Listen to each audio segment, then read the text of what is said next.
Good evening दोस्तों आप सभी के लिए। और जैसा कि दोस्तों आप सभी को पता ही है कि आपकी दोस्तों ALP CVT 2 की दोस्तों जो है प्रैक्टिस सेट आपके लिए उपलब्ध कराए जा रहे हैं। और दोस्तों मुझे उम्मीद है जितने मैं प्रैक्टिस सेट आपके लिए डाल रहा हूँ वो आप रेगुलर ले रहे होंगे। तो देखिए दोस्तों, ट्रेडर डीजल मैकेनिक डीजल जो है दोस्तों, इसके 2 पार्ट में आपके लिए करा चुका हूँ, यानी 2 वीडियो में आपके लिए डाल चुका हूँ। और ये लास्ट वीडियो, फिर इसके बाद अगली ट्रेड आपकी चलेगी, जैसे कि इलेक्ट्रीशियन हुआ या कोई वेल्डर हुआ, कोई सी भी ट्रेड हो सकती है। यानी दोस्तों जितनी भी आपकी ट्रेड होती हैं वो सारी ट्रेडों के जो है प्रैक्टिस सेट हैं वो आपके लिए उपलब्ध कराए जाएंगे। ठीक है, तो चलिए दोस्तों आज हम स्टार्ट करते हैं। डीजल मैकेनिक का ही कुछ क्वेश्चन थे तो उन्हें हम देख लेते हैं, एक एक करके सारे प्रश्न देखने वाले हैं।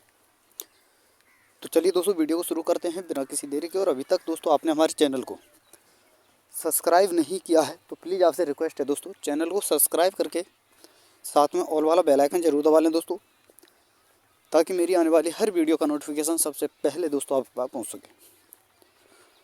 और वीडियो अगर आपको अच्छी लगे तो वीडियो को लाइक करना है दोस्तों, शेयर करना है, और वीडियो पर लास्ट तक आपको बने रहना, हर क्वेश्चन को समझना, हर क्वेश्चन का पैटर्न आपको देखना है, किस प्रकार का पैटर्न आपसे पूछा जाता है, किस प्रकार के क्वेश्चन आपसे पूछे जाते हैं। सॉरी दोस्तों। तो चलिए दोस्तों फर्स्ट प्रश्न हम देखते हैं। और यहाँ आपसे पूछा गया था कि ABS का मतलब क्या होता है। तो ABS का मतलब क्या होता है दोस्तों, anti lock braking system. Option number 4 आज आपका सही आंसर होगा। क्या होगा दोस्तों, आपको याद रखना है ABS का मतलब क्या होता है दोस्तों, एंटी लॉक ब्रेकिंग सिस्टम। क्या दोस्तों, एंटी लॉक ब्रेकिंग सिस्टम आपको याद रखना है, इंपॉर्टेंट है, पूछा जा सकता है। चलिए दोस्तों आगे देखते हैं। यहाँ आपसे पूछा गया था ड्रिल का क्लियरेंस कोण डैश के बीच होता है, यानी कितना होता है। ड्रिल जो होती है उसका क्लियरेंस कोण जो होता है दोस्तों वो होता है आपका 8 से 12 डिग्री। ऑप्शन नंबर 1 आपका सही आंसर होगा। अगला प्रश्न है, यहाँ आपसे पूछा गया था रिंग की चौड़ाई और पिस्टन रिंग के ग्रूव की चौड़ाई के बीच के अंतर को हम क्या कहते हैं। क्या पूछा गया है दोस्तों, रिंग की चौड़ाई और पिस्टन रिंग के ग्रुप की चौड़ाई के बीच के अंतर को क्या कहा जाता है। तो क्या कहा जाता है दोस्तों, ring side clearance. Option number 3 आपका सही आंसर होगा। अगला प्रश्न है, और यहाँ आपसे पूछा गया है पारंपरिक डीजल इंजन में ईंधन फील्ड प्रणाली का सही क्रम क्या है। तो क्या होता है दोस्तों, पहले ईंधन टैंक होता है, फिर फील्ड पंप होता है, फिर ईंधन फिल्टर होता है, फिर ईंधन इंजेक्शन पंप होता है, फिर उसके बाद दोस्तों इंजेक्टर होता है, फिर इंजन होता है। ये इसका क्रम होता है, यानी ऑप्शन नंबर 1 आपका सही आंसर होगा। और ये क्रम आपको याद रखना है दोस्तों, आगे पूछा जा सकता है, बहुत ज़्यादा इंपॉर्टेंट है। चलिए दोस्तों आगे देखते हैं। और यहाँ आपसे पूछा गया है सिलेंडर लाइनर प्रदान करता है, यानी सिलेंडर जो है लाइनर क्या प्रदान करता है दोस्तों, सिलेंडर ब्लॉक को सहारा प्रदान करता है। ऑप्शन नंबर 3 आपका सही आंसर होगा। अगला प्रश्न है, और यहाँ आपसे पूछा गया है 2 स्ट्रोक इंजन में डाउनवार्ड स्ट्रोक के दौरान क्या होता है। तो क्या होता है दोस्तों, चार्ज दहन कक्ष में प्रवेश करता है और नया चार्ज क्रैंक केस में प्रवेश करता है। चार्ज तो जो है दोस्तों दहन कक्ष में प्रवेश करता है और नया चार्ज क्रैंक केस में प्रवेश करता है। ऑप्शन नंबर 4 आपका सही आंसर होगा। अगला प्रश्न है, यहाँ आपसे पूछा गया है पिस्टन की गति के सापेक्ष बॉल्वों के खुलने और बंद होने को क्या कहा जाता है। पिस्टन की गति के सापेक्ष बाल्वों के खुलने और बंद होने को क्या कहते हैं दोस्तों, बाल्व टाइमिंग। ऑप्शन नंबर 3 आपका सही आंसर होगा। अगला प्रश्न है, यहाँ आपसे पूछा गया है डीजल इंजन के ईंधन में सल्फर की मात्रा कितनी होती है। तो ये होती है दोस्तों 1% से कम, यानी ऑप्शन नंबर 2 आपका सही आंसर होगा। अगला प्रश्न है, यहाँ आपसे पूछा गया है फ्यूल फीड पंप का दाब कितना होता है। तो फ्यूल फीड पंप का दाब होता है दोस्तों 5 बार। ऑप्शन नंबर 4 आपका सही आंसर होगा। अगला प्रश्न है दोस्तों, और यहाँ आपसे पूछा गया है कि कनेक्टिंग रॉड के छोटे सिरे की तरफ वाली ब्रश जो है किससे बनी होती है, यानी किस जो है धातु की बनी होती है दोस्तों।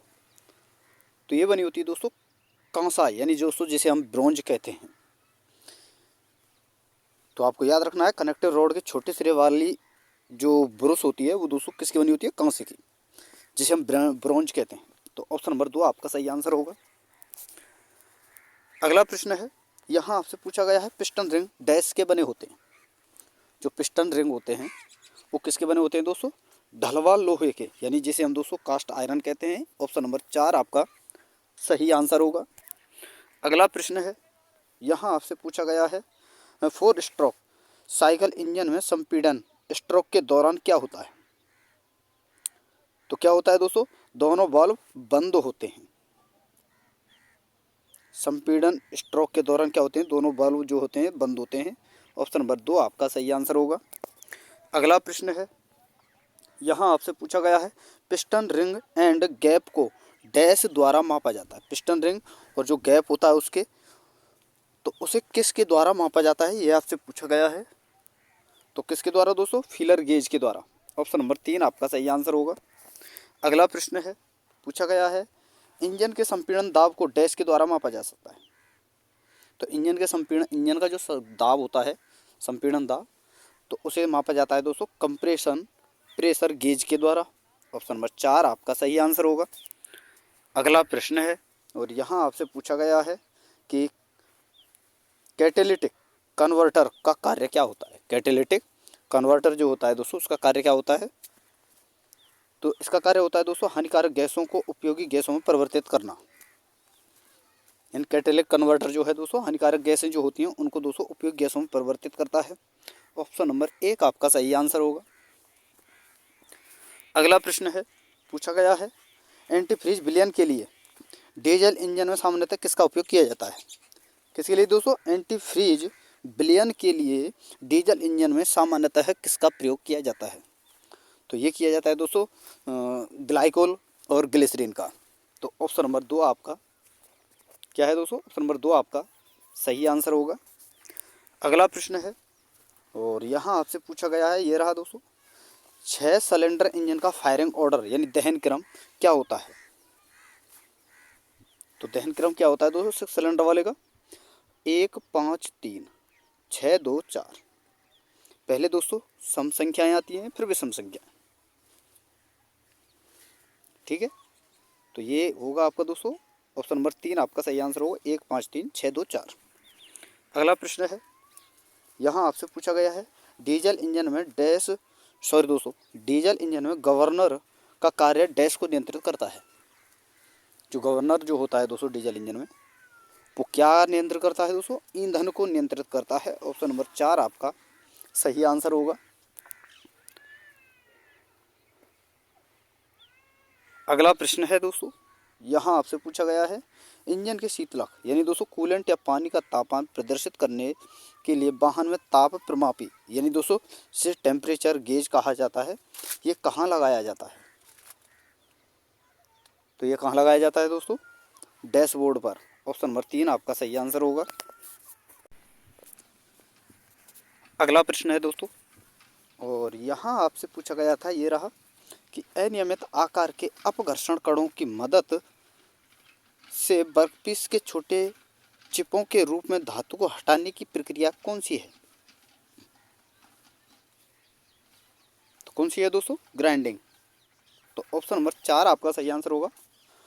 देखिए दोस्तों फिर से बता देता हूँ, अनियमित आकार के अपघर्षण कणों की मदद से वर्कपीस से छोटे चिपों के रूप में धातु को हटाने की प्रक्रिया कौन सी है।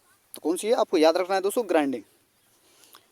अगला प्रश्न है, और यहाँ आपसे पूछा गया है इंजन का निकास गैस दाब डैश होता है, जिसे दोस्तों एग्जॉस्ट प्रेस गैस प्रेशर कहते हैं। तो कितना होता है दोस्तों, ये होता है 10 kg 10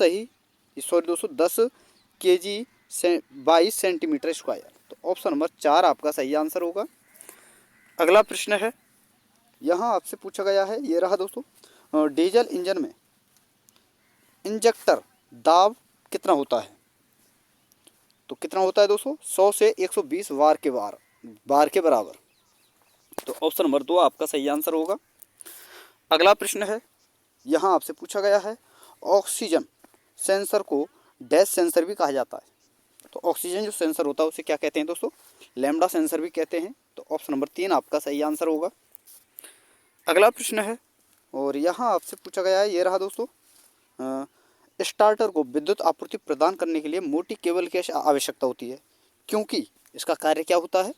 क्योंकि यह जो होती है दोस्तों मोटी केबल मोटर को अत्यधिक धारा की आपूर्ति करती है। यानी दोस्तों मोटर को अत्यधिक धारा की आवश्यकता होती है और उसकी कंप्लीट आपूर्ति कर देती है। इसीलिए दोस्तों स्टार्टर को विद्युत आपूर्ति के लिए दोस्तों मोटी केबल की आवश्यकता होती है। तो ऑप्शन नंबर 1 आपका सही आंसर होगा। अगला प्रश्न है, यहाँ आपसे पूछा गया है CRDI का पूर्ण रूप क्या है, यानी पूरा नाम क्या है? ये आपसे पूछा गया है किसका दोस्तों? CRDI का। तो इसका नाम है दोस्तों कॉमन रेल डायरेक्टर इंजेक्शन। क्या दोस्तों? Common rail direct injection. तो ऑप्शन नंबर 1 आपका सही आंसर होगा। तो दोस्तों देखिए डीजल मैकेनिक्स से रिलेटेड जितने भी आपके इंपॉर्टेंट क्वेश्चन बनते थे वो सारे के सारे प्रश्न मैंने बता दिए हैं। ये कब की शिफ्ट है दोस्तों? 21 जनवरी 2019 की। फिटर का मैंने बता ही दिया है, इलेक्ट्रिशियन का मैंने आपके लिए बता दिया, PCM का मैंने आपके लिए बता दिया। आगे जो ट्रेड है वो दोस्तों आपका 23 फरवरी का जो है उसमें जो आपकी जितनी भी शिफ्टें हुई हैं वो सारी शिफ्टें हम करने वाले हैं। तो तब तक के लिए आप इंतजार करें। और वीडियो अगर आपको अच्छी लगी हो तो दोस्तों वीडियो को लाइक कर दें, शेयर कर दें, और अभी तक चैनल को आपने सब्सक्राइब नहीं किया है तो प्लीज़ दोस्तों आपसे रिक्वेस्ट है कि चैनल को सब्सक्राइब करके साथ में ऑल वाला बेल आइकन जरूर दबा लें दोस्तों, ताकि मेरी आने वाली हर वीडियो का नोटिफिकेशन सबसे पहले दोस्तों आपके पास पहुँच सके। तो थैंक यू दोस्तों, धन्यवाद। फिर मिलते हैं नई वीडियो के साथ।